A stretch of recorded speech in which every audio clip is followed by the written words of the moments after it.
Assalamualaikum warahmatullahi wabarakatuh. Pada kesempatan kali ini saya Lutfi Resatu Jayanto dengan NIM 2602194190. Nama saya Andrian Gusman Jabar dengan NIM 2602192192216. Nama saya Adam Dimas Alverizal dengan NIM 2602193755 yang berjurusan Computer Science. Ingin mempresentasikan mengenai topik pendidikan digital dengan judul merangkul masa depan dengan pendidikan digital serta relevansinya dengan saat ini. Berikut ini merupakan daftar isi dari materi yang akan kita presentasikan. Jadi terbagi dalam 3 bagian, ada introduction, main topic, dan conclusion. Di introduction ada learning outcomes, objectives, latar belakang, pengertian dan penjelasan. Lalu untuk di main topic ada tren, tujuan dan manfaat, implementasi serta studi kasus. Dan di conclusion terdapat kesimpulan topik serta penutup. Jadi untuk learning outcomes itu ada 4 poin ya. Yang pertama ada memahami konsep dan peran pendidikan digital dalam konteks modern. Lalu yang kedua ada mengidentifikasi manfaat dan tantangan dalam mengimplementasikan pendidikan digital. Yang ketiga, menerapkan strategi untuk mengintegrasikan teknologi digital dalam proses pembelajaran. Yang keempat, menyadari pentingnya adaptasi terhadap perkembangan teknologi dalam dunia pendidikan. Lalu untuk objektif ada 4 poin. Yang pertama ada meningkatkan pemahaman tentang pentingnya pendidikan digital dalam era revolusi industri 4.0. Yang kedua ada menyajikan informasi mengenai tren serta inovasi dalam pendidikan digital. Yang ketiga memberikan contoh bagaimana implementasi pendidikan digital yang efektif di berbagai tingkat pendidikan. Dan yang terakhir adalah mengidentifikasi solusi terhadap tantangan yang akan dihadapi dalam penerapan pendidikan digital.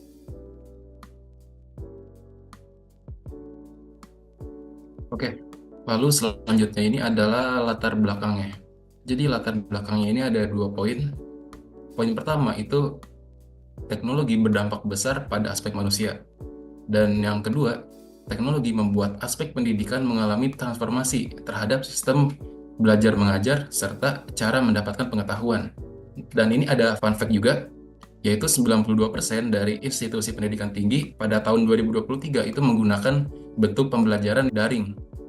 Oke, lalu selanjutnya ada pengertian dan penjelasannya. Jadi ini ada 2 bagian ya. Yang pertama ada pengertian umumnya. Pengertian umumnya itu adalah proses pembelajaran yang memanfaatkan teknologi digital dan internet untuk meningkatkan aksesibilitas, fleksibilitas waktu, interaksi, dan efisiensi dalam sistem pendidikan. Lalu yang kedua ini adalah penjelasan dari ahli. Yang pertama ada penjelasan dari ahli yang bernama Ferdinandus Lelungongo dan Taufik Hidayat, yaitu pendidikan digital adalah cara memberikan pelajaran kepada peserta didik dengan menggunakan media multimedia atau TIK dalam semua mata pelajaran sehingga memungkinkan peserta didik untuk mendapatkan pengetahuan dengan lebih cepat dan mudah. Lalu yang kedua ada penjelasan dari ahli yang bernama Riri Okra yang menjelaskan bahwa pendidikan digital merupakan media pembelajaran yang menggunakan teknologi untuk menyajikan materi secara konseptual, baik dalam bentuk audio maupun visual dengan tujuan untuk menciptakan pengalaman belajar yang menarik dan interaktif. Berikut video dari online learning. Imagine you walk into an on-campus classroom. You take a seat in one of the neatly arranged desks facing the board. While you wait for the instructor to arrive, you chat with other students. Once the instructor arrives, they begin to teach you content using a lecture. Sometimes the instructor calls on students to answer questions, but most of the time you are a recipient, not a participant, in the learning process. Sometimes the instructor covers material too quickly for you to fully grasp it, and other times the instructor is moving too slowly to keep your attention. Your learning experience is limited to the time, space, and speed of that classroom. This is the traditional face-to-face model of school. Now imagine that you enter your own personal classroom at any time, day or night, that works with your schedule. While no one else is physically present in that space with you, you see your computer or mobile device and know that you can connect with classmates and your instructor with just a few mouse clicks, keystrokes, or taps of a button using online tools like discussion boards, email, or video chat. You can move through the class content at the pace that works for you. Instead of feeling the pressure to instantly understand everything the professor shares during a lesson, you know that you have the opportunity to review multimedia lesson materials as many times as you would like. Instead of being put on the spot to answer questions in class, you can take your time to think through and more fully form responses to questions before you post them on a discussion board. All of the learning materials and information you need to be successful in the course are available to you 24 hours a day, 7 days a week for the entire course. This is online learning. Sehingga dapat disimpulkan jika pendidikan digital itu fleksibel, belajar kapanpun dan dimanapun, efektif, materi pembelajaran yang dapat diakses serta dipelajari berkali-kali, dan efisien menyesuaikan kecepatan dan durasi belajar setiap murid. Lalu terdapat tren pendidikan digital. Yang pertama ada MOOC atau Massive Open Online Course, di mana pembelajaran atau kursus daring terbuka dari institusi pendidikan terkemuka. Lalu ada gamifikasi pembelajaran, di mana penerapan elemen permainan dalam pembelajaran. Dan yang ketiga ada AI atau Artificial Intelligence, di mana AI mempersonalisasi pembelajaran untuk menyesuaikan percepatan dan metode belajar sesuai preferensi. Tujuan dan manfaat. Yang pertama, inovasi. Metode pembelajaran yang lebih kreatif dan interaktif membuat proses belajar lebih menarik dan relevan sesuai dengan kebutuhan zaman. Yang kedua, efisiensi, mengurangi biaya yang terkait dengan materi cetak maupun infrastruktur fisik sehingga memungkinkan pengelolaan sumber daya yang lebih efisien. Ketiga, keterampilan, membekali pelajar dengan keterampilan yang relevan untuk bersaing di era digital yang terus berubah. What are the benefits of learning online? One of my favourite benefits of learning online is that I could be in a lecture and still be in my pyjamas having a cup of tea and some toast, and that's always a good thing. Lectures are always available. They're always online, so if you ever have a question, boom, they're there for you.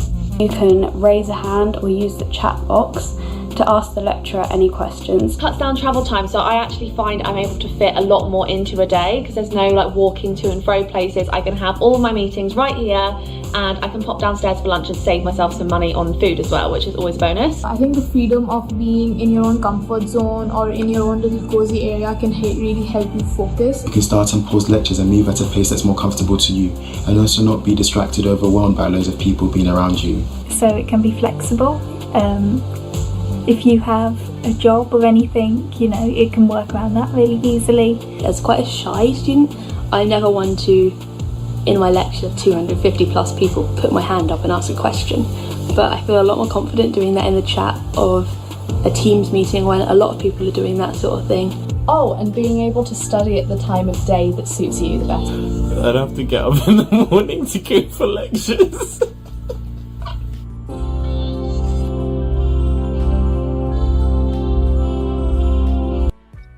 Oke, jadi video tadi merupakan video dari orang-orang di sebuah universitas, di sini University of Nottingham, yang mereka di sana menceritakan tentang apa aja keuntungan dari adanya online learning atau pembelajaran secara daring. Dari situ dapat kita simpulkan bahwa tujuan dan manfaat dari online learning ada dua hal. Yang pertama aksesibilitas dan yang kedua biaya. Nah, untuk aksesibilitas itu maksudnya adalah akses ke sumber daya pendidikan yang lebih cepat, luas, dan merata. Sehingga memungkinkan pelajar itu mengakses materi pembelajaran di manapun dan kapanpun mereka mau. Nah, kalau dalam konteks biaya itu gimana? Dalam konteks biaya itu maksudnya adalah implementasi pendidikan digital itu lebih menguntungkan dibanding pendidikan konvensional. Kenapa? Karena tidak ada biaya tambahan seperti biaya transportasi ataupun akomodasi. Selanjutnya ini adalah main topik dari pengimplementasian pendidikan digital. Dan di main topik ini kita bagi lagi nih menjadi 3 bagian. Yang pertama ada kekurangannya, tantangannya, dan juga strategi dan solusinya. Dimulai dari yang kekurangan terlebih dahulu. Kekurangan dari pendidikan secara digital ini, yang pertama itu adalah ketergantungan.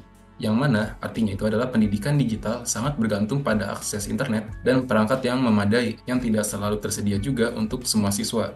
Lalu, untuk kekurangan yang kedua adalah interaksi sosial. Pendidikan digital dapat mengurangi kesempatan untuk berinteraksi secara langsung dengan teman sebaya dan pengajar. Lalu yang ketiga adalah distraksi. Banyaknya topik atau sebuah informasi di internet dapat mengalihkan perhatian siswa dari materi pembelajaran. Lalu ini ada grafik ya dari tantangan implementasi pendidikan digital. Surveinya dilakukan pada tahun 2020 sampai 2023, yang mana dari kesimpulan yang didapat itu 37% populasi dunia itu masih tidak memiliki akses internet yang andal atau baik gitu. Dan 43% sekolah saja di dunia ini yang memiliki akses internet untuk tujuan pendidikan, dan sisanya 70% pendidik memerlukan pelatihan tambahan untuk dapat menggunakan teknologi dalam pembelajaran dengan efektif. Strategi dan solusi. Yang pertama, subsidi untuk kesetaraan negeri. Investasi dalam infrastruktur teknologi terutama kepada wilayah yang tertinggal. Yang kedua, workshop, pelatihan dan kursus untuk meningkatkan kompetensi digital bagi tenaga pendidik. Yang ketiga, kolaborasi antar stakeholder, kerjasama antara berbagai pihak terkait dalam mendukung pendidikan digital. Ya, lalu juga terdapat studi kasus ya terkait pendidikan digital ini. Ini saya ambil dari 3 negara, ada Finlandia, Estonia, dan Indonesia. Di Finlandia sendiri, mereka sudah mengimplementasikan teknologi dalam semua tingkat pendidikan, dan mereka juga fokus pada pengembangan keterampilan di abad ke-21 ini. Lalu untuk di Estonia, mereka melakukan digitalisasi sistem pendidikan nasional melalui program yang bernama e-Estonia. Program ini ternyata juga sukses ya untuk meningkatkan literasi digital di sana. Nah, kalau di negara kita sendiri itu gimana? Di negara kita sendiri itu melalui pemerintah itu membuat platform rumah belajar yang tujuannya untuk menyediakan materi pembelajaran untuk semua orang. Oke, kita sampai pada kesimpulan topiknya ya. Jadi kesimpulannya itu adalah, dalam menghadapi era digital yang semakin berkembang ini, pendidikan digital telah menjadi pilar utama dalam meningkatkan kualitas pembelajaran. Meskipun memerlukan dukungan infrastruktur yang memadai serta kesiapan dari semua pihak yang terlibat. Pendidikan digital ini juga membuka peluang terhadap cara belajar yang lebih interaktif dan efektif.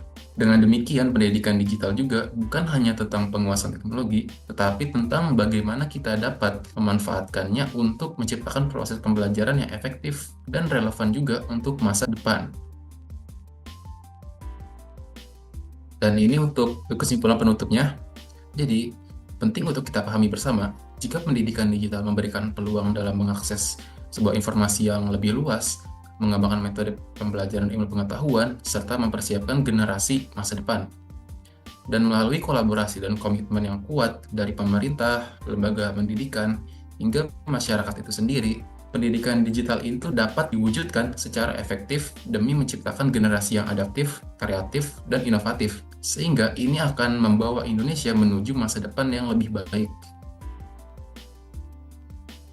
Ini adalah referensi dari semua materi atau topik yang tadi kami presentasikan. Sekian presentasi tentang pendidikan digital dari kami. Kurang lebih mohon maaf. Wassalamualaikum warahmatullahi wabarakatuh.